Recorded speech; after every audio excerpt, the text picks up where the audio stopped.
Shalom. Shalom. Puji Tuhan semua dalam keadaan sehat. Boleh saya maju? Oke, terima kasih. Hari ini kita melanjutkan sesi ketiga. Sesi ketiga dari bagaimana kuasa kegelapan bekerja. Bagaimana kuasa gelap bekerja. Saya bilang sama saudara kan kita bisa 6 seri. Bisa 5 seri. Bisa 5 seri, jujur ya, jujur. Saya bilang 10 seri pun gak cukup kok. Kalau kita bahas secara detail. Gak pernah bisa cukup. Nah, mungkin hari ini kita bahas lebih dalam tentang, saya nggak usah review ya. Saya nggak usah review di sini ya. Nggak perlu ya. Nggak perlu ya, manusia terdiri dari roh, jiwa, tubuh, semua. Jiwa yang perlu diperbaiki, lewat roh kita yang berhubungan dengan Allah. Saya rasa ini nggak usah ditekankan lagi. Oke. Ini butuh pertobatan, pengampunan. Nah ini jalan menuju kelepasan, atau jalan menuju kelepasan lewat konseling. Yang pertama, sekali lagi saya bilang, pengatur serangan itu konselor. Pengatur serangan itu konselor. Kalau konselornya nggak bisa ngatur serangan, ritme serangan akan di kuasa gelap bisa counter. Kuasa gelap bisa counter. Oleh sebab itu pelayanan konseling ini sangat perlu. Dan sekali lagi saya bilang, seorang konselor harus benar-benar menguasai firman Tuhan. Seorang konselor harus benar-benar menguasai firman Tuhan. Satu, seorang konselor harus benar-benar punya hubungan dengan Tuhan. Oleh sebab itu seorang konselor harus memiliki hikmat. Sekali lagi saya bilang ya, kalau konselor tidak memiliki hikmat atau tidak memiliki hubungan dengan Tuhan, begitu ada satu pertanyaan, itu jadi serangan yang mematikan. Oke, saya beri contoh satu kisah. Satu kisah saya pernah ngalamin. Ada satu orang bapak, dia bilang gini, tunjukin ayatnya kalau Petrus itu dibaptis selam dan baru saya mau baptis selam. Saya pernah ngalamin gitu. Dia sudah keliling ke hamba-hamba Tuhan. Sorry, maaf, tidak ada yang bisa jawab. Dia bilang, tunjukin Petrus itu dibaptis selam, baru saya mau dibaptis selam. Kalau gak bisa tunjukin Petrus dibaptis selam, saya tidak akan dibaptis selam. Bingung gak jawabnya? Ada nggak ayatnya Petrus dibaptis selam? Kagak ada. Saya diem. Saya minta tolong sama Tuhan. Tuhan, tolong Tuhan. Tuhan, Tuhan, saya tahu Tuhan mengasihi dia. Tuhan menangin dia. Saudara lihat saya. Kalau lagi ada tanya jawab, kalau kita lagi ada share tanya jawab, saya selalu tutup mata gini. Kalau saudara bertanya, saya selalu tutup mata. Kenapa? Karena saya minta jawabannya dari Tuhan, bukan dari otak. Paham ya? Udah, selesai. Saya nggak bisa jawab. Akhirnya saya doa. Dia ngomong terus, dia bilang, tunjukin sekarang juga, saya akan dibaptis. Tiba-tiba Tuhan kasih satu ayat. Waktu Petrus kepenuhan di Kisah Rasul 2. Petrus kepenuhan di Kisah Rasul 3 kalau nggak salah. Petrus bilang apa? Bertobatlah, berilah dirimu dibaptis, supaya engkau dipenuhi oleh kuasa Roh Kudus. Betul nggak? Saya bilang, mungkin nggak seorang yang tidak dibaptis selam ngomong seperti ini? Nggak mungkin. Dia bilang gitu karena dia sudah mengalami, dia mengalami Roh Kudus, akhirnya dia bilang, lu semua mau mengalami Roh Kudus, lu harus dibaptis Islam. Bapak ini, singkat cerita, bapak ini langsung nangis dan dia menyerahkan dirinya untuk dibaptis. Sekali lagi ya, saya bilang, seorang konselor harus menguasai firman. Seorang konselor harus memiliki hikmat dan hubungan dengan Tuhan. Kalau konselor tidak memiliki hubungan dengan Tuhan, akhirnya pertanyaan-pertanyaan akan dijawab dengan otak manusia. Paham? Gak boleh. Semua jawaban itu adanya di firman. Firman Tuhan itu mencakup seluruh aspek kehidupan kita. Sekali lagi, firman Tuhan itu mencakup seluruh aspek kehidupan kita. Oleh sebab itu, konselor ini orang yang pertama kali mengatur serangannya. Ritme serangan itu diatur oleh seorang konselor. Ini terbuka, semua terbuka. Konseling terbuka, semua terbuka. Oke? Nah, konseling ini salah satu bentuk pemuritan. Oke? Terus kemudian, nah ini, celah-celah kuasa gelap. Konseling saya sudah bahas, saya tidak mau bahas lebih dalam lagi. Terlalu panjang nanti kalau kita bahas soal konseling segala macam, terlalu panjang. Tapi kita bahas tentang celah kuasa gelap. Celah yang pertama itu namanya kutuk. Kutuk itu adalah salah satu penghubung antara manusia dengan kuasa gelap. Manusia dengan kuasa gelap. Kita selalu bilang kutuk sudah selesai. Saya percaya kutuk sudah selesai. Tuhan sudah menyelesaikan kutuk di atas kayu salib. Tapi permasalahan yang fatalnya, benar Tuhan sudah selesaikan, tapi kutuk itu kan sebab akibat.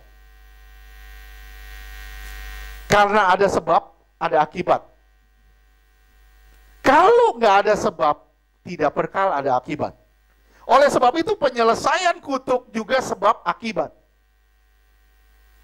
Kira-kira bisa ngerti dah? Karena orang tuaku melakukan hal ini,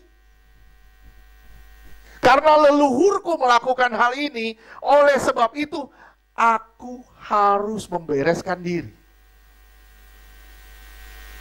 Karena dia melakukan itu, aku membereskan diri. Saya percaya banget Galatia 3 ayat 13. Ya. Galatia 3 ayat 13. Kristus telah menebus kita dari kutuk hukum Taurat dengan jalan jadi kutuk karena kita, sebab ada tertulis, terkutuklah orang yang digantung pada kayu salib. Iya, Yesus sudah menjadi kutuk buat kita. Itu account. Sekali lagi, itu account. Tapi kita harus datang ke salib itu. Oleh sebab itu, di Imamat 26 ayat 40 sampai 42 disebut, jika engkau mengakui dosamu, dosa orang tuamu, dan dosa leluhurmu. Gak apa-apa dibaca lagi. Imamat 26 ayat 40 sampai 42. Imamat 26 ayat 40. Tetapi bila mereka mengakui kesalahan mereka, kalau mereka nggak ngaku, diampunin nggak? Kalau mereka nggak ngaku, diampunin nggak? Nggak akan ada pengampunan kalau nggak ngaku. Oke? Misalnya si A mencuri. Saya bilang, kamu curi ya? Dia nggak mau ngaku. Padahal saya berniat kalau dia bilang, ya saya mau ngampuni dia. Tapi karena dia tidak mengaku, akhirnya tidak ada pengampunan. Oke, terus? Dan kesalahan nenek moyang mereka. Kita selalu kita membereskan diri kita. Tapi kita salahnya, kita tidak pernah membereskan kesalahan beberapa generasi di atas kita. Sekali lagi, beberapa generasi di atas kita. Sebenarnya yang menjadi persoalan adalah beberapa generasi di atas kita. Itu juga menjadi persoalan. Terus? Dalam hal berubah setia, Berubah setia. Kalau kita mulai berubah setia, itu akan menjadi masalah. Terus? yang dilakukan mereka terhadap aku dan mengakui juga bahwa hidup mereka bertentangan dengan daku. Iya, mengakui kalau hidupnya bertentangan dengan daku. Terus lanjutkan. 41. Imamat 26 ayat 41. Aku pun bertindak melawan mereka dan membawa mereka ke negeri musuh mereka. Iya, ini kena masalah kalau nggak membereskan diri. Kena masalah kalau nggak membereskan diri. Aku membawa mereka. Artinya apa? Tuhan mengizinkan roh jahat menyerang orang-orang yang belum beres. Oke. Tuhan mengizinkan roh jahat itu menyerang. Terus? Atau bila kemudian hati mereka yang tidak bersunat itu telah tunduk dan mereka telah membayar pulih kesalahan. Kalau mereka membayar kesalahan mereka, terus? 42. Imamat 26 ayat 42. Maka aku akan mengingat perjanjianku dengan Yakub. Iya, maka akan dipulihkan katanya. Maka akan dipulihkan karena ada suatu covenant atau perjanjian yang Tuhan pernah buat. Terus? Juga perjanjian dengan Ishak dan perjanjianku dengan Abraham pun akan kuingat. Dan negeri itu akan kuingat juga. Iya. Semuanya akan dipulihkan jika engkau mengakui dosamu, dosa orang tuamu, dan dosa leluhurmu. Oleh sebab itu, saya bilang sekali lagi, kutuk itu sebab akibat. Penyelesaiannya pun harus sebab akibat. Kutuk sudah selesai di kayu salib. Iya, Tuhan sudah membuka jalan yang baru. Betul? Tuhan sudah membuka jalan yang baru. Kalau saudara nggak mau lewat jalan itu, ya salahmu sendiri. Oke? Kutuk diputuskan. Beres. Tapi permasalahannya di mana? Kutuk ini adalah jalur penghubung antara manusia dengan roh jahat. Sekali lagi, kutuk ini jalur penghubung antara manusia dengan roh jahat. Kayaknya saya nggak pernah nulis I love you deh.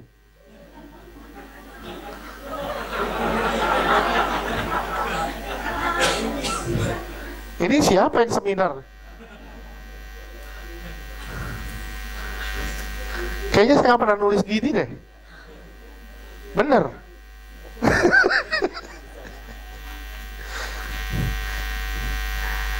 Banyak dari kita merasa, sudah beres, saya sudah beres. Saya sudah pernah dibereskan, sudah pernah pelayanan, sudah pernah dilepaskan segala macam.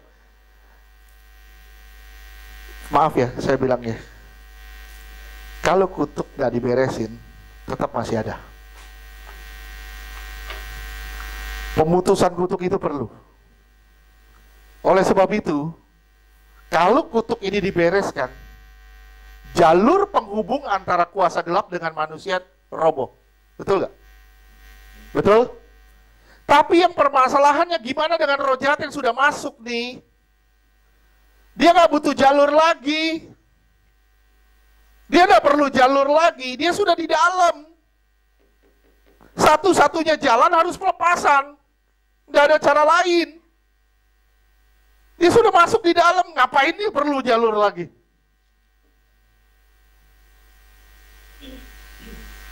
Oke, sampai sini ngerti? Yesaya 53 ayat 6. Yesaya 53 ayat 6. Kita sekalian sesat. Kita sekalian sesat. Nggak ada seorang pun yang beres. Masa lalu kita berantakan dulu. Oleh sebab itu kita butuh yang namanya pemberesan. Amin. Nggak ada seorang pun yang beres. Kita sekalian sesat. Terus, seperti domba. Terus? Masing-masing kita mengambil jalannya sendiri. Masing-masing kita ngambil jalan sendiri. Terus? Tetapi Tuhan telah menimpakan padanya kejahatan kita sekalian. Tuhan bilang, aku telah menjadi kutuk bagi engkau. Itu artinya Tuhan memberi jalan bagimu. Engkau harus datang ke Dia. Engkau harus membereskan diri. Itu tidak otomatis. Sekali lagi, tidak otomatis. Tuhan buka jalan. Kalau kamu nggak mau jalan situ, ya salahmu sendiri. Oke. 1 Yohanes 1 ayat 8 dan 10. 1 Yohanes 1 ayat 8. Jika kita berkata bahwa kita tidak berdosa, maka kita menipu diri kita sendiri dan kebenaran tidak ada di dalam kita. Kalau kita bilang kita tidak berdosa, kita salah. Nggak ada kebenaran di situ.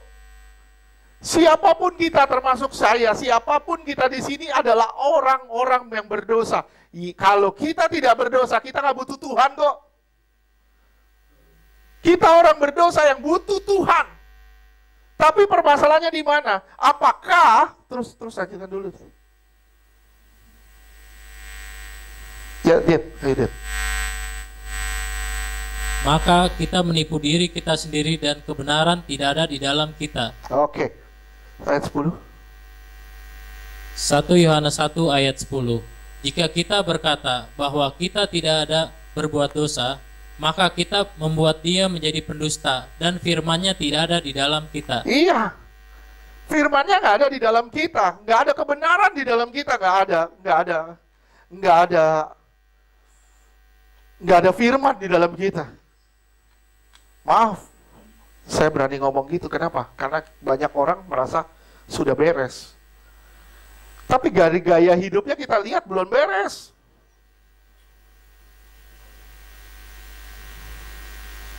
Kutuk itu celah.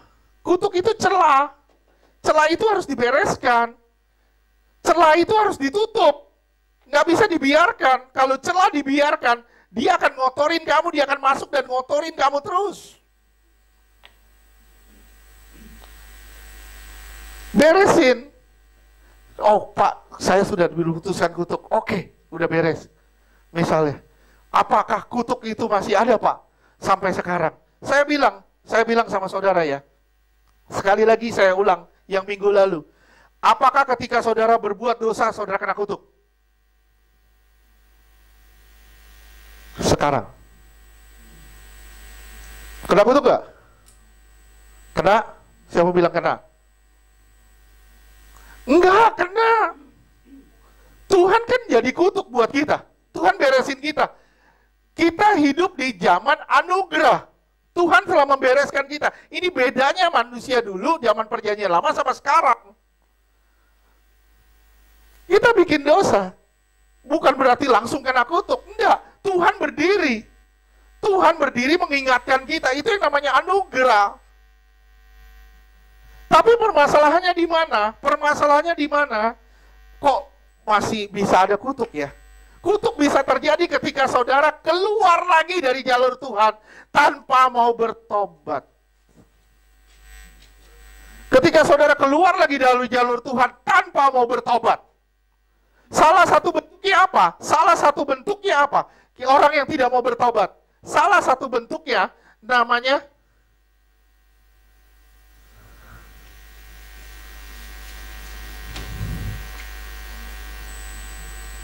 kenapa? Karena ini nggak disadari. Oleh sebab itu, orang yang sakit hati dengan orang lain itu pasti kena kutuk. Pasti. Kenapa? Saya berani ngomong gitu. Ulangan 27 ayat 24.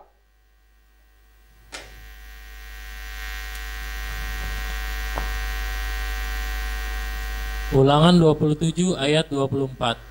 Terkutuklah orang yang membunuh sesamanya manusia dengan tersembunyi. Membunuh sesamanya manusia dengan sembunyi-sembunyi. Terkutuk. Terus? Dan seluruh bangsa itu haruslah berkata, amin. Seluruh bangsa harus bilang amin. Waduh. Terkutuklah orang yang membunuh sesamanya dengan sembunyi-sembunyi.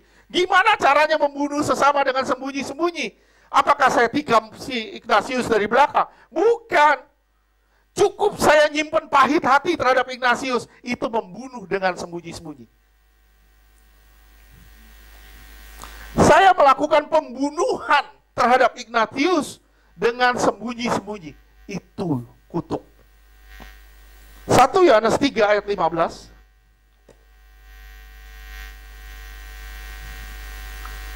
Sorry ya, saya mungkin agak ngebut. Saya takut kepanjangan nanti. 1 Yohanes 3 ayat 15. Setiap orang yang membenci saudaranya adalah seorang pembunuh manusia. Dan kamu tahu bahwa tidak ada seorang pembunuh yang tetap memiliki hidup yang kekal di dalam dirinya. Iya, setiap orang yang membenci saudaranya adalah pembunuh. Terkutuklah seorang yang membunuh sesamanya manusia dengan sembunyi-sembunyi. Oleh sebab itu, seorang yang sakit hati pasti kena, kecuali saudara membereskan, mengampuni orang lain, saudara lepas dari kutuk.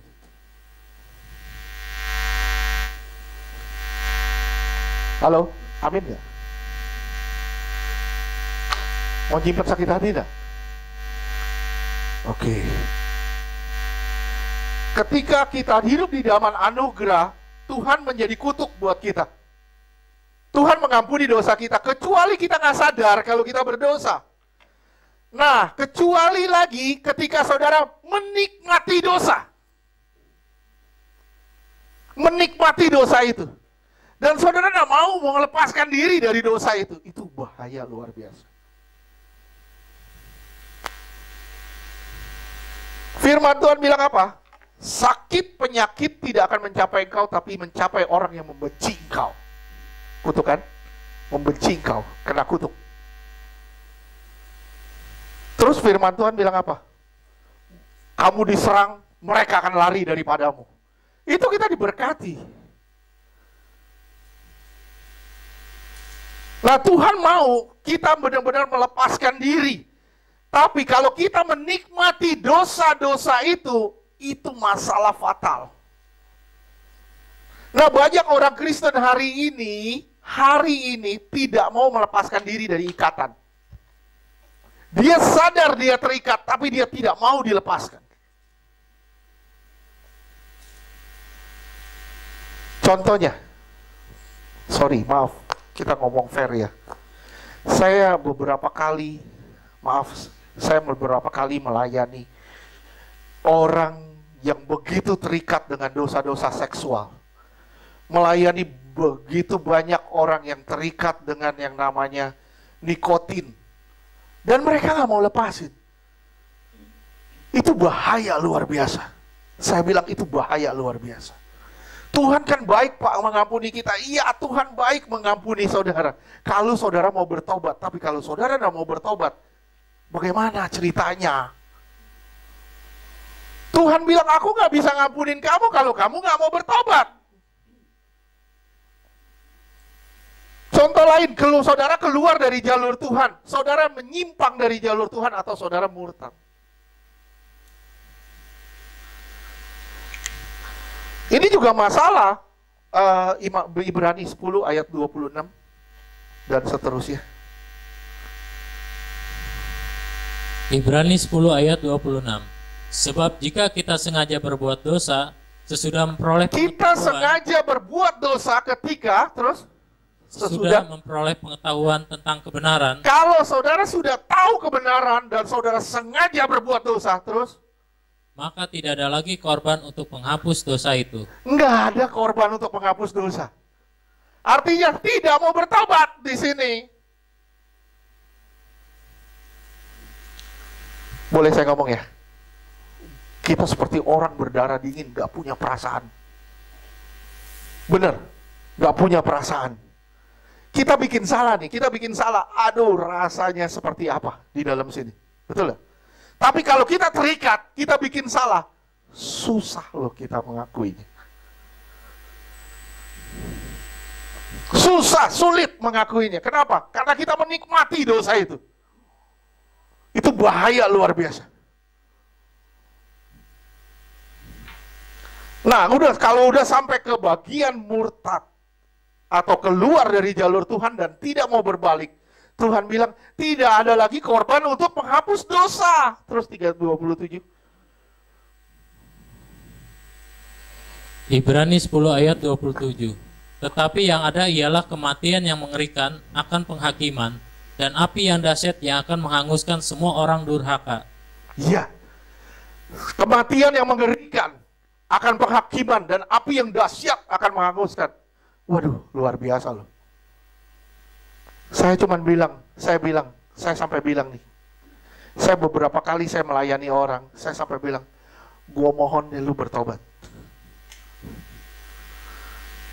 Benar. Kenapa? Saya pernah ngalamin neraka. Dan itu panasnya luar biasa. Baunya seperti apa? Rasa di dalamnya itu kayak apa? Kalau nggak mau bertobat, waduh bahaya bener deh.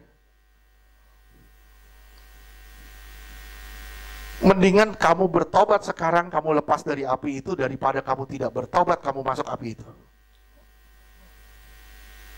Amin. Mau bertobat ya?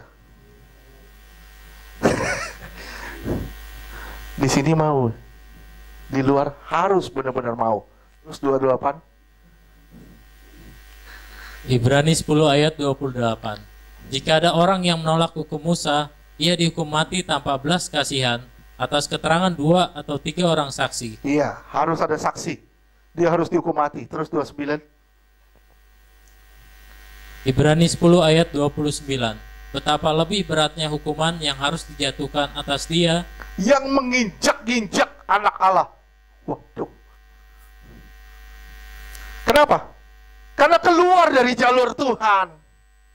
Karena keluar dari jalur Tuhan. Thank you. Terus? yang menginjak-injak anak Allah, yang menganggap najis darah perjanjian yang menguduskannya. Kalau saudara sudah tahu itu salah, saudara tetap bikin, sama aja saudara menghina darah Yesus.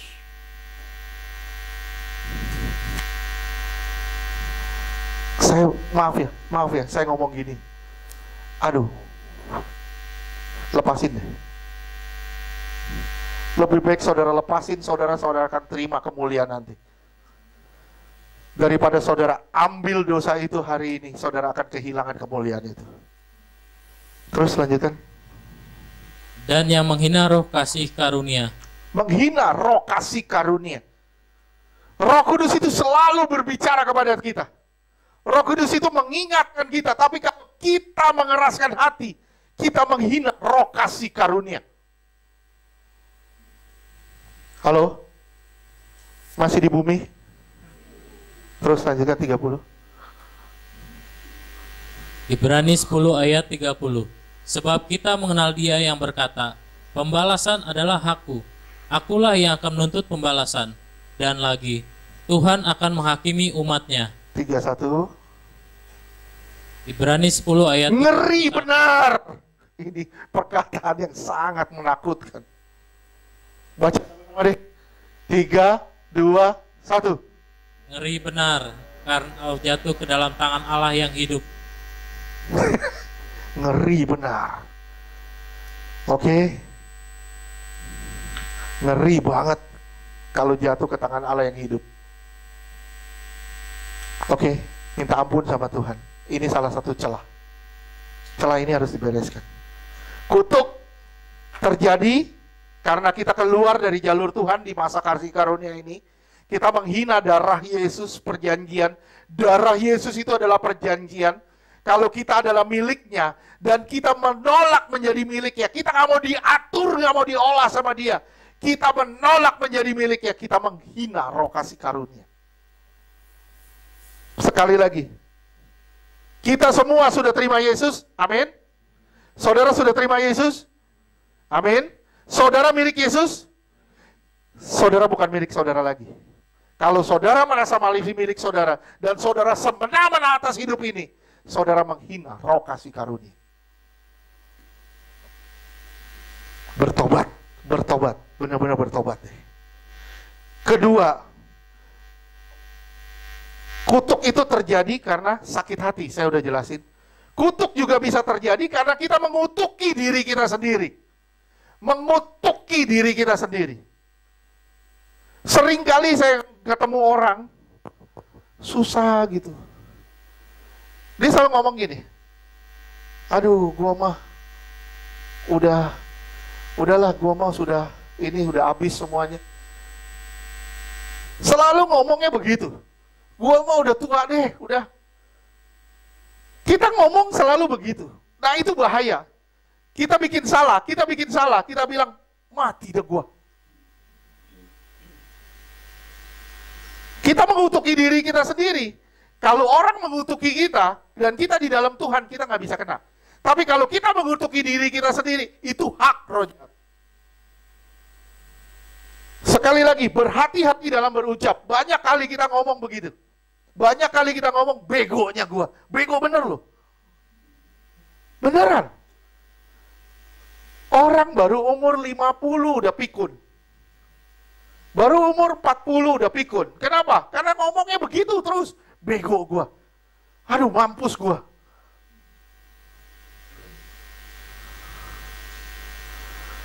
Orang ngomong, dengan ucapanmu kamu akan dibenarkan, dengan ucapanmu kamu akan dihukum. Jadi perkataan kita ini kayak benih. Apa yang kita ucapkan itu kita akan tuai. Kalau kita ucapkan berkat, aduh, saya udah umur 40 sekian, tapi masih tetap awet muda.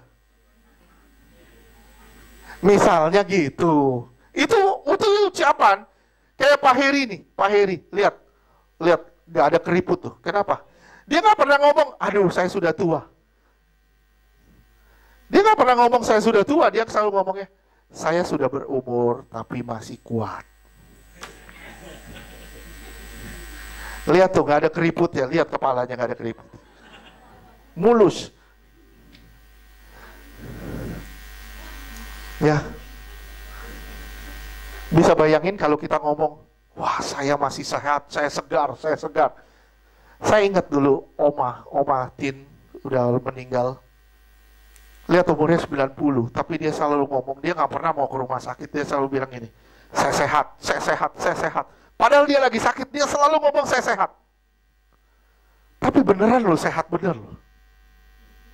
Sehat bener loh. Saudara ngomong gitu deh. Saudara ketemu orang, saudara bilang nakal. Ini anak nakal banget tuh anak. Bener nakal loh. Saya lupa, nakal itu bahasa apa, artinya itu anak iblis. Oleh sebab itu kita nggak boleh ngomong nakal ke anak. Kita bilang, oh ini anak baik, ini anak diberkati. Nah, kalau misalnya dia salah, tegur. Nah, kamu nggak boleh gitu, itu salah. Jangan bilang, bego loh. Dia nggak naik kelas. Kita salahin dia lagi. Dasar lo anak bego lo. Yang salah siapa? Yang salah mulut kita. Kita selalu ngomongnya bego. Ya anak ini bego bener. Nggak boleh. Saya dalam melayani, saya sering kali ketemu yang namanya roh kebodohan. Roh bodoh, roh sebodoh sama roh sial. Roh sial. Saya selalu melayani, saya ngelihat roh sial, roh bodoh. Kenapa bisa gitu? Ternyata orang tuanya selalu ngomong, biar mampus lo anak lo. Bego lo, anak bego lo, mampus lo. Nah, ucapan itu menjadi berbekas pada anak itu, akhirnya jadi kutuk bagi anak itu. Dan itu membuka celah bagi kuasa-kuasa gelap. Sekali lagi buka celah bagi kuasa gelap, dan itu sangat berbahaya. Sampai sini ngerti? Oke. Sekarang celah yang kedua. Saya nggak mau bahas lebih dalam ya soal yang kedua ini, karena saya yakin semua udah tahu. Oke. Yang pertama kutuk tadi ya. Yang kedua,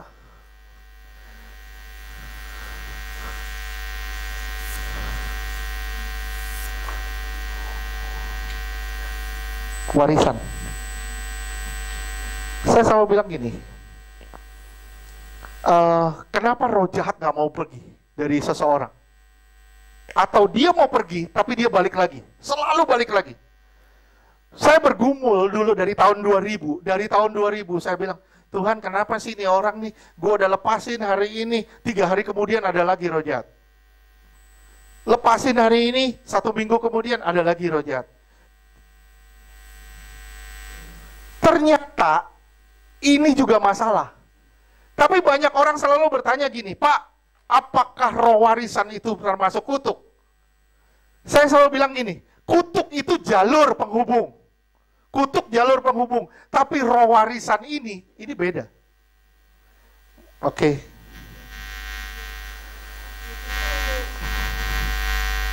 Enggak, yang ini tadi saya udah lewat dari kutuk, sekarang udah keluar dari kutuk. Kita udah masuk bab berikutnya. Saya udah keluar dari kutuk ya. Oke. Kalau bingung, tolong pegangin siang. Oke. Warisan. Kenapa sih roh jahat kok gak mau keluar? Atau roh jahat kok mundar mandir. Ini ada warisannya, atau saya sebut dengan selalu dengan nama akarnya. Selama akar-akar kuasa gelap tidak dicabut, dia akan kembali terus. Akar kuasa gelap. Sorry, sebentar. Saya agak cepat dikit yang ini. Oke, ini akar. Ini papa, daddy. Ini mama, mommy.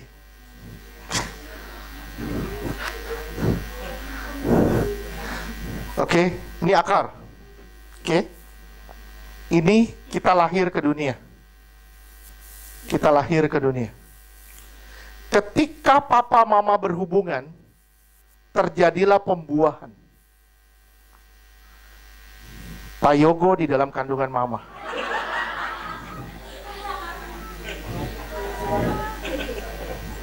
Pak Yogo di dalam kandungan mama, ketika papa mamanya berhubungan terjadi pembuahan.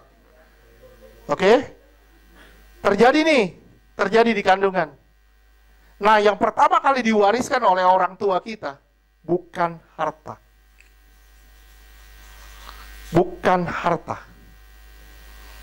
Tapi yang pertama kali diwariskan sama orang tua kita namanya kuasa kegelapan. Roh jahat dari papa, roh jahat dari mama turun ke dalam kita. Nah, ketika kita dewasa, dia kan sudah ada di dalam kita. Dia masuk dari sini, dia masuk. Ketika dewasa dia sudah ada. Kan kayak stroberi ya. Dia sudah ada di dalam kita. Nah, dia tidak tinggal diam. Dia akan mendorong kita untuk melakukan apa yang kita tahu itu salah. Bahkan dia sampai mendorong kita untuk melakukan apa yang kita tahu itu salah. Kita tahu itu nggak boleh, tapi kita nggak bisa lawan. Kita tahu itu salah, tapi kita nggak bisa lawan. Contoh misalnya, saya melayani misalnya, beberapa kali saya melayani ada roh yang namanya roh kenajisan. Roh najis, misalnya masuk di sini. Ketika dewasa, dia tidak kuasa untuk menahan kenajisan. Kenapa? Karena dia sudah ada di dalam. Coba lihat Roma 7 ayat 19-20. Oh, ada tuh. Oh ya, ini lebih baik. Pakai kacamata kayak siapa ya? Ya. Kok ganti? Kok hilang? Oh iya, betul. Ya. Roma 7 ayat 19. Sebab bukan sebentar. Ini Paulus yang nulis. Dia nulis 60% perjanjian baru. Dan dia seorang panutan dalam pelayanan Kristen perjanjian baru. Terus, lanjutkan. Sebab bukan apa yang aku kehendaki, yaitu yang baik, yang aku perbuat, melainkan apa yang tidak aku kehendaki, yaitu yang jahat, yang aku perbuat. Aku pengen buat baik, tapi selalu aku buat yang jahat. Terus, 20. Roma 7 ayat 20. Jadi jika aku berbuat apa yang tidak aku kehendaki, maka bukan lagi aku yang memperbuatnya, tetapi dosa yang diam di dalam aku. Paulus bilang, bukan aku loh yang buat, tapi ada dosa atau ada roh jahat. Dosa itu identik dengan roh jahat. Sekali lagi, dosa itu identik dengan roh jahat. Aku nggak mau, tapi aku nggak bisa ngelawan. Kenapa? Karena dia sudah ada di dalamku. Masuknya kapan? Mazmur 51 ayatnya ke-5 kalau di Android. Kalau di itu 7. Kalau di Alkitab yang benar 7. Iya. Mazmur 51 ayat 7. Sesungguhnya dalam kesalahan aku diperanakan. Aku diperanakan. Dalam dosa aku dikandung ibuku. Dalam dosa aku dikandung ibuku. Ketika dewasa, dia bilang apa? Bukan aku yang melakukannya, tapi dosa yang di dalam aku. Aku nggak mau, tapi aku nggak bisa lawan. Itu masalah fatalnya.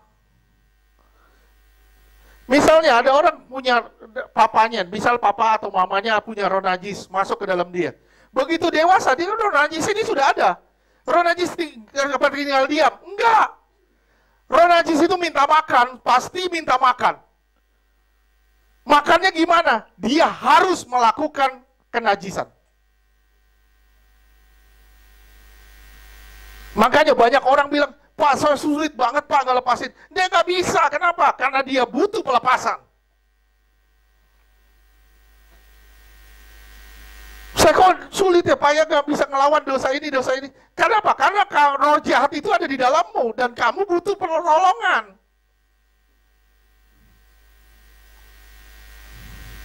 Kira-kira ngerti dah sampai sini? Ngerti ya? Dia kasih makan, dia minta makan di sini, dia minta makan, masuknya dari sini. Kita cuma korban, kita warisan. Kalau orang-orang tua, kita banyak orang tua di sini. Saya bilang sama saudara, hati-hati dengan berbuat sesuatu. Kenapa? Karena apa yang kamu buat, kamu akan tuai sampai ke anak cucumu. Itu yang namanya dosa warisan. Itu bahaya luar biasa. Kalau engkau tidak membereskan, engkau akan mewarisi sesuatu yang buruk ke anak cucumu. Sampai sini ngerti dah? Hati-hati banget loh. Makanya Tuhan bilang, wah ini ada koridornya, lu jangan keluar dari koridor ini. Ini jalan Allah nih. Kalau kamu keluar dari jalan Allah, waduh, roh jahat udah banyak siap nyerang kamu. Nah bahayanya, kalau dosa itu di luar, ngegoda, di dalam nggak ada, kita bisa belau, bisa bilang tidak. Tapi kalau dosa itu di dalam, dia membangkitkan hawa nafsu dari dalam. Dan itu lebih sulit, jauh lebih sulit melawannya. Dan luar biasanya, roh jahat tidak pernah berhenti menggoda. Misalnya ada roh najis masuk di sini. Dia minta makan, saudara kasih dia makan, dia tambah gede. Ada satu cerita, gini. Ini ada dua anjing. Berantem. Saya tanya, siapa yang menang? Bingung kan jawabnya? Bingung kan? Yang menang pasti anjing. Kenapa anjing? Yang menang siapa? Yang menang adalah yang banyak dikasih makan. Yang menang adalah anjing yang banyak dikasih makan. Tambah anjing itu dikasih makan, tambah kuat dia. Ada satu anjing yang tidak pernah dikasih makan, dia akan habis kalah. Nah, saudara pernah tanya apa saudara? Yang kamu kasih makan manusia rohani atau manusia jasmani? Kalau yang kamu kasih makan adalah tempat kekuasa kegelapan, tempat kuasa gelap. Sekali lagi, kalau kamu kasih makan kuasa gelap, dia akan tambah kuat di dalam kamu dan kamu akan jadi pecundang. Kalau kamu kasih makan Tuhan lewat firman-Nya, kamu belajar firman, berdoa, bersekutu sama Tuhan, Roh Kudus akan tambah kuat di dalam kamu dan dia akan berperang memerangi kegelapan di dalam kamu. Kita lagi ngalamin pandemik, betul nggak? Ya. Apakah ada obat untuk melawan virus ini? Ada enggak? Ada jamu herbal. Gak apa-apa sekalian promosi buat Natalan. Oke. Apakah ada obat untuk melawan virus ini? Semua orang pasti bilang gak ada. Obatnya cuma satu. Daya tahan tubuh kita. Gimana caranya daya tahan tubuh kita ini kuat? Kita harus makan. Kalau saudara tidak makan, saudara akan jadi lemah. Tambah saudara tidak makan, tambah saudara lemah. Oleh sebab itu, virus ini menyerang rasa, supaya orang tidak makan. Begitu saudara kehilangan selera makan, imunisasi tubuh saudara akan lemah. Begitu saudara lemah, dia akan ngerusak. Sama nggak sama kuasa gelap? Sama nggak? Iya, itu cara kerjanya memang begitu. Tambah saudara kasih makan, tambah saudara kasih makan, tambah saudara kuat. Roh Kudus kalau dikasih makan lewat firman, lewat hubungan atau pergaulan dengan Allah, Roh Kudus akan semakin jaya di dalam saudara. Saudara lihat ya, dulu ada orang yang begitu menggebu-gebu di dalam Tuhan, ada api Roh Kudus yang masuk ke dalam orang ini, dan orang ini menjadi menggebu-gebu di dalam Tuhan. Tapi karena banyaknya tempat-tempat roh jahat yang belum dibereskan, banyak tempat-tempat atau celah-celah roh jahat yang belum dibereskan, dia akan bikin ulah dan dia akan membuat saudara tidak bisa bertumbuh. Susah seseorang itu untuk bertumbuh secara maksimal. Sekali lagi, susah orang bertumbuh secara maksimal dengan keberadaan roh jahat di dalam dia. Sulit. Nggak bisa ngelawan. Contohnya, dari papa misalnya ada roh, misalnya roh judi. Begitu masuk roh judi, di dalam kandungan masuk nih ke diri kita. Begitu gede, ya kita harus judi. Kita nggak bisa ngelawan. Kenapa? Karena kita mewarisi roh itu. Sulit buat kita melawannya. Oke. Ini ada api ya, api Roh Kudus. Gede nih. Wah, gede. Pertama kali terima Yesus gede. Tapi ini nggak diberesin. Rumah-rumah roh jahat ini nggak diberesin. Nggak diberesin, dia minta makan kan? Betul nggak? Dia kasih, kalau saudara kasih dia makan, rumahnya jadi gede, apinya jadi kecil. Berbanding terbalik nantinya, sampai api ini mati. Tujuan kuasa gelap adalah mematikan rohani saudara. Dia ada untuk mencuri, membunuh, dan membinasakan. Oke, sampai sini ngerti? Misalnya, dari sini ada roh judi, masuk di sini, begitu gede. Mungkin kayak saya bilang ya, saya nggak mau judi. Tapi begitu SMA, saya dipertemukan dengan teman saya penjudi semua. Semua penjudi. Kenapa? Karena roh judi itu di dalam saya manggil keluar. Ayo dong, temenin dia, kasih dia makan. Dia butuh makan. Nah, begitu saya ketemu komunitas judi, akhirnya, walaupun saya benci judi, saya jadi penjudi. Nah, itu bahayanya roh jahat. Saudara bilang, saya benci rokok, tapi orang tuamu perokok. Cepat atau lambat engkau akan jadi perokok.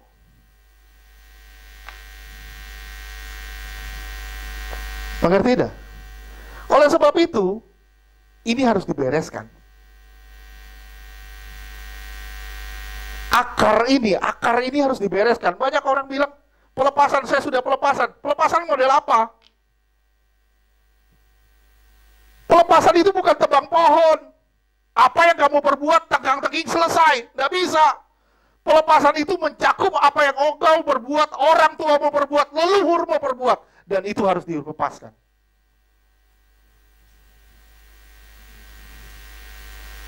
Kita cuma korban hari ini. Kalau pohon ditebang, dia akan tumbuh lagi pohon baru. Pohon itu harus dicabut sampai ke akar, baru dia nggak bisa tumbuh lagi. Kira-kira ngerti tidak? Ngerti ya? Saya rasa saya udah jelasin berkali-kali yang masalah warisan ini. Contoh lagi, gimana kalau ada roh, misalnya roh perdukunan di sini? Saya tidak mau terlibat perdukunan, saya benci perdukunan. Tapi karena ada roh perdukunan, saya akan dipertemukan dengan teman-teman saya pendukun semua. Saya nggak mau terlibat perdukunan. Akhirnya saya dipertemukan dengan teman-teman saya dukun mulu. Senangnya main dukun. Dulu saya melayani satu orang. Benar-benar ini melayani ya. Saya baru-baru masuk pelayanan, Tuhan kasih saya melayani seorang paranormal. Dukun. Dia dari seberang, tapi dia menyembuhkan dengan kalung. Kalungnya salib. Air putih dicelup. Salibnya dicelupin ke air putih, suruh minum orang. Saya layanin, saya lepasin. Oke. Satu hal. Kita belum ngerti yang namanya ini. Saya belum ngerti yang namanya pencabutan akar tuh belum ngerti. Baru-baru masuk pelayanan. Nggak ngerti. Berapa tahun kemudian, saya bersama istri, waktu itu masih pacaran, dia masih pacar saya. Saya lewat, ketemu lagi, dia lagi ngantri dukun.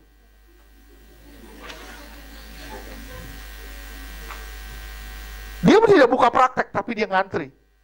Akhirnya saya bilang, ya ilah sama aja, turun derajat doang. Ngerti tidak? Selama akar tidak dicabut, dia akan kembali lagi. Sulit kita berkata tidak selama ada akar. Akar harus dicabut, baru kita bisa lepas.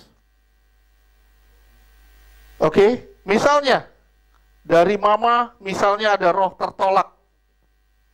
Begitu ada roh tertolak, ya kita juga akan tertolak. Saya pernah melayani dari mama, misalnya ada orang kena roh aniaya, misalnya roh aniaya. Saya digebukin terus sama suami. Dia kawin, digebukin, kawin, ganti lagi, kawin lagi, digebukin lagi. Bukan saya bilang dia kawin muslim, sorry, dia kawin seberang. Itu tidak anggapnya tidak sah di hadapan Tuhan, betul ya? Dia kawin, dia cerai, ketiga dia kawin sama orang Kristen. Dihajar, tangannya patah. Datang ke saya, tangannya patah. Kita layanin. Ternyata Tuhan bilang itu roh aniaya. Roh aniaya dilepasin. Ternyata mamanya juga dianiaya sama papanya. Ternyata neneknya pun dianiaya. Jadi tua roh ini turun-temurun, warisan bentuknya. Selama roh ini tidak dibereskan, dia akan turun lagi. Saya bilang, lu mau kawin 1000 kali juga lu dihajar kok. Bisa ngerti gak maksud saya? Gak bakal bisa bebas sebelum kau dilepaskan. Selama kau tidak dilepaskan, akan terjadi pengulangan hal-hal yang sama. Sekali lagi, selama tidak dilepaskan, akan terjadi pengulangan hal yang sama. Oke? Terus begini. Dan ini gak akan stop. Kalau ini udah diputusin, gak dicabut sampai ke akar. Kalau ini udah dicabut, baru ini lepas. Nah, ketika lepas, banyak orang bilang gini, Pak, saya sudah dilepasin, kenapa balik lagi? Kembalinya ke perkara berikut. Saya selalu nanya gini, lu jangan nyalain pelepasan dong. Kenapa? Lu bertobat? Enggak. Banyak orang bilang, wah jangan, dilayanin kok gua masih begini aja. Lu gak bertobat, percuma, gak ada perubahan. Yang membuat seseorang itu berubah karena adanya pertobatan.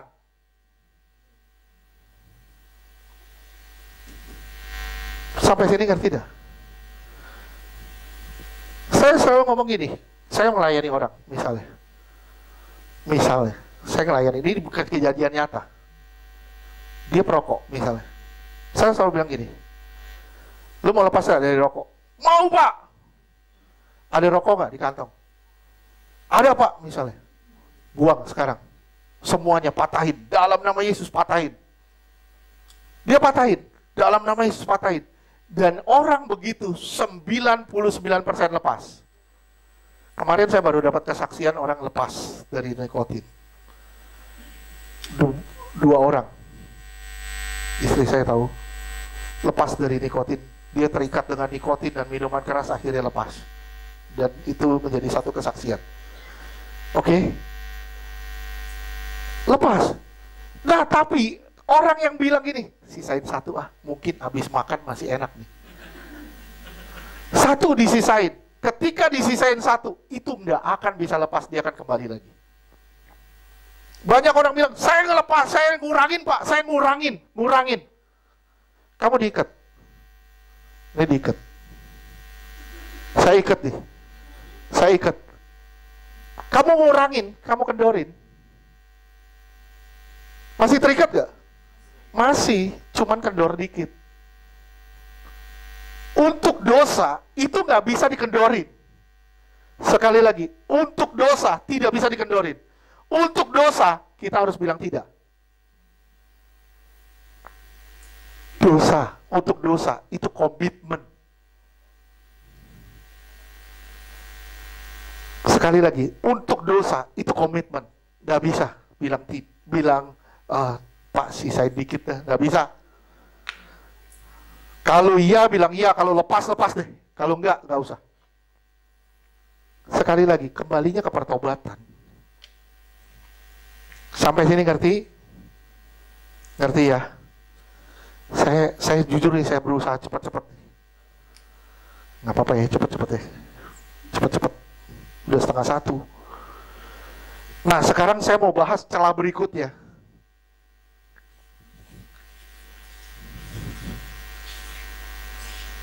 Celah berikutnya itu dosa.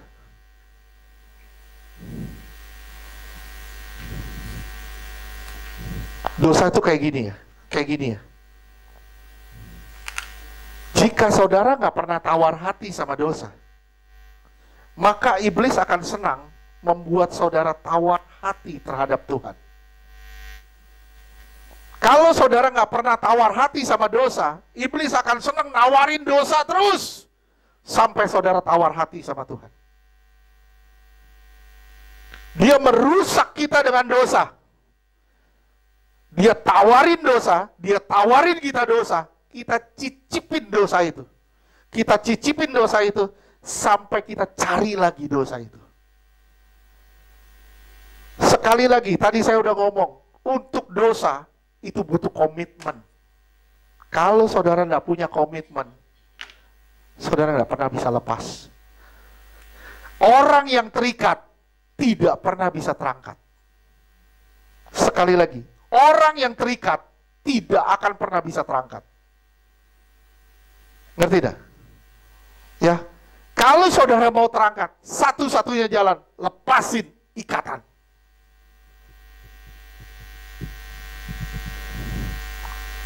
Berkata tidak pada dosa.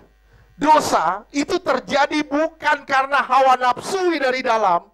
Sekali lagi, bukan hanya sekedar hawa nafsu dari dalam, tapi karena ada kesempatan. Hati-hati, iblis selalu memberi kita kesempatan. Betul gak? Coba lihat ya. Saudara, saya tanya nih sama saudara nih. Saya belum masuk ke dosa nih. Saya belum masuk ke dosa secara detail. Saya rasa minggu depan. Tapi saya beri satu ilustrasi aja. Orang Jepang itu sopan nggak? Sopan nggak? Sopan ya? Ya. Secara moral, dia bagus nggak? Bagus nggak? Bagus ya. Sekarang saudara lihat orang Inggris itu terkenal sopan santunnya, betul nggak? Betul nggak? Tapi lihat, ketika Jepang menjajah Asia, berapa banyak perempuan jadi korban? Katanya bangsa yang beradab. Katanya moralitas ditinggikan. Di negaranya, dia begitu, moralitasnya begitu ditinggikan. Sampai dibilang ya, maaf ya, dibilang gini, negara yang paling sedikit kriminalitasnya. Tapi lihat, begitu dia menjajah Asia, berapa banyak perempuan jadi korban. Dosa itu terjadi karena adanya juga kesempatan. Ketika dia di negaranya, dia alim, dia baik. Begitu keluar, kesempatan ada, liarnya luar biasa.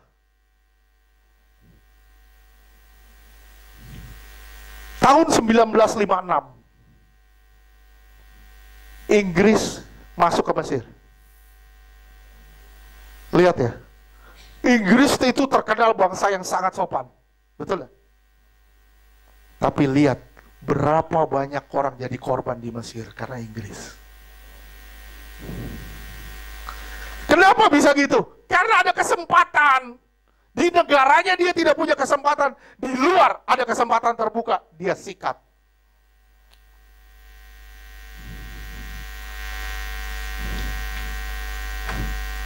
Dosa itu pancingan dari dalam.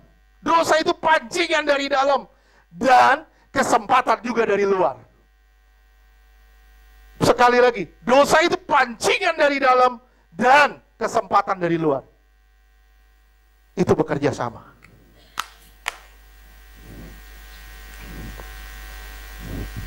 Bahaya luar biasa. Saudara lihat ya, berapa banyak kita sering dapat kesempatan untuk berbuat dosa. Saya ngelihat di satu ini ada satu kisah. Ini beneran. Jadi orang ini buang dompetnya, sengaja dia jatuhin dompetnya. Saudara tahu, 70% tidak panggil dia, tidak kembaliin dompetnya. 70%. Misalnya Ignatius lagi jalan, dia sengaja jatuhin dompetnya. Pak Gani ngelihat, Pak Gani ambil, misalnya, dalam nama Yesus tolak. Ngelihat, ambil. Tapi nggak bilang. Cuma 30% yang balikin. Hei, Ignatius, dompetnya tinggal jatuh nih. Cuma 30% yang balikin. 70% enggak.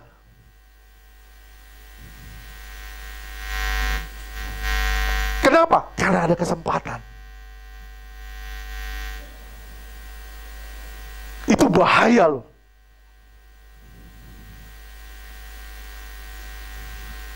Coba ya perhatiin ya. DPR. Dulu tahun 98 demo. Heboh. Wah, KKN, tolak KKN. Ya. Berapa banyak sekarang yang jadi dari mahasiswa itu sudah jadi pejabat, dia melakukan hal yang sama. Padahal dia menolak KKN dulu. Ngerti nggak maksud saya? Kenapa? Karena ada kesempatan, peluang. Nah, iblis itu paling jago, beri saudara dan saya itu peluang. Dia paling jago membuat kita jatuh. Maaf ya, kalau nggak ada Tuhan, hancur kita. Sekali lagi, kalau nggak ada Tuhan, hancur kita. Tapi karena ada Tuhan, kita jadi mengenal Dia, dan kita tahu, waduh ini tipuan nih. Ini kesempatan nih, kita nggak boleh pakai kesempatan ini untuk berbuat dosa. Kalau kita diemin, kita jatuh lagi. Kalau kita diemin, kita jatuh lagi. Semakin sering, simak baik-baiknya, semakin sering orang jatuh, semakin hilang kepekaannya sama perasaan Tuhan.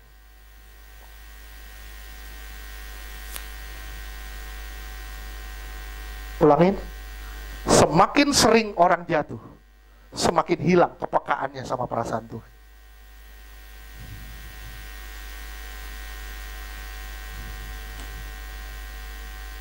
Oke? Hati-hati dengan kesempatan. Iblis itu nggak berhenti loh. Dia tahu momen yang tepat untuk membuat saudara jatuh. Oleh sebab itu, nggak salah kalau Tuhan bilang berjaga dan waspada. Gimana caranya saudara berjaga? Gimana caranya saudara waspada? Hiduplah dalam pergaulan dengan Tuhan. Kalau saudara tidak hidup bergaul dengan Tuhan, kemungkinan saudara jatuh itu sangat besar. Dan ketika saudara jatuh, saudara membuka celah bagi kuasa gelap lewat dosa. Nah, ketika kita berdosa, iblis mendapat kesempatan. Efesus 4 ayat 26. Efesus 4 ayat 26. Apabila kamu menjadi marah, janganlah kamu berbuat dosa. Janganlah matahari terbenam sebelum padam amarahmu. 27. Ini salah satu bentuknya, salah satu bentuk. Efesus 4 ayat 27. Dan janganlah beri kesempatan kepada iblis. Kesempatan kepada iblis, jangan memberi pijakan atau kesempatan. Firman Tuhan bilang, kalau kamu marah, janganlah berbuat dosa. Artinya, boleh marah nggak? Nggak boleh marah. Banyak orang bilang, marah boleh Pak. Dari mana ceritanya marah boleh? Marah, apapun alasannya tidak boleh. Kalau marah boleh, kenapa ada buah roh yang namanya penguasaan diri, kesabaran? Marah boleh kan? Kenapa ada buah roh dan kesabaran? Berarti bertentangan kan? Berarti marah nggak boleh. Ini kesempatan. Artinya apa? Ada kesempatan yang kita berikan kepada iblis supaya kuasa gelap ini dapat kesempatan di dalam kita dan kita diserang terus. Sampai sini ngerti? Jangan memberi pijakan. Dosa ini juga pijakan. Dosa ini juga pijakan.